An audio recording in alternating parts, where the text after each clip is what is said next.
আৰক্ষীত নতুন নিযুক্তি কেতিয়া প্ৰশ্ন যুৱকৰ পুলিচৰ জুলাইত বাবা নহ'ব যদি বানপানী হয় ফিল্ডবিলাক চব তহঁতি প্ৰেক্টিছ কৰিব পৰা নাই নহয় গতিকে জুলাইত আমি নতুন ডেট এটা দি দিম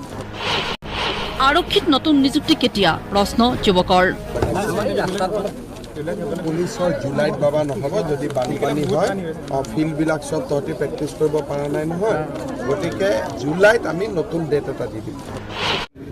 আমাৰ গোটেইখিনি ৰেডি হৈ আছে বৰ্তমান বানৰ পৰিস্থিতিৰ কাৰণে মই এই বিষয়টো চকু দিয়া নাই কাৰণ আজি যদি আমি পৰীক্ষা পাতিব লাগে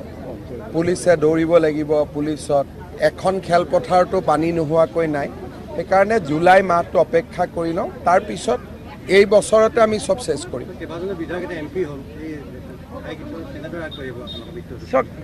য'ত MP হ'ল তাত আকৌ ইলেকশ্যন হ'ব উপনিৰ্বাচন হ'ব কিন্তু উপনিৰ্বাচন পুৰণি ভোটাৰ তালিকাত হ'ব সেইকাৰণে মোৰ দৃষ্টিত খুব এমাহ দুমাহৰ ভিতৰত ইলেকশ্যন হোৱাৰ সম্ভাৱনা মই দেখা নাই আৰু বানপানীৰ কাৰণেও পাতিলে বানপানীৰ পিছতেই পাতিব লাগিব এইকেইটা দিন MP সকলে চাই থাকিব সমষ্টিটো কাৰণ প্ৰায় MP সকলেতো জিকিছে গতিকে জিকা MPয়ে নিজৰ পুৰণা বিধানসভা সমষ্টিটো চাই থকাত কোনো আপত্তি নাই ইউজুৱেলি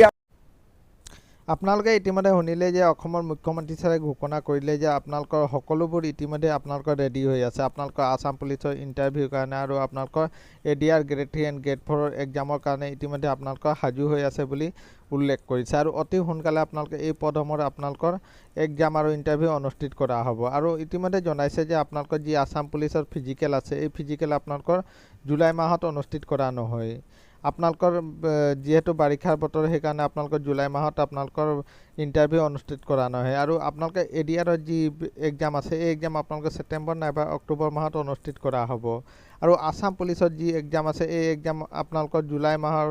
আপোনালোকৰ নতুন ডেট দিয়াৰ কথাও ইতিমধ্যে অসমৰ মুখ্যমন্ত্ৰী ছাৰে ঘোষণা কৰিছে হয়তো আপোনালোকৰ আসাম পুলিচৰ যি ইণ্টাৰভিউ আছে এই ইণ্টাৰভিউ আপোনালোকৰ আগষ্ট মাহত আপোনালোকৰ হোৱাৰ সম্ভাৱনা আছে এইটোৱে আছিলে বন্ধু-বান্ধৱীসকল এটা সৰু সুৰা ইনফৰমেশ্যন সদায় এইদৰে জব নটিফিকেশ্যন পাই থাকিবৰ কাৰণে চেনেলটো ছাবস্ক্ৰাইব কৰি দিব ধন্যবাদ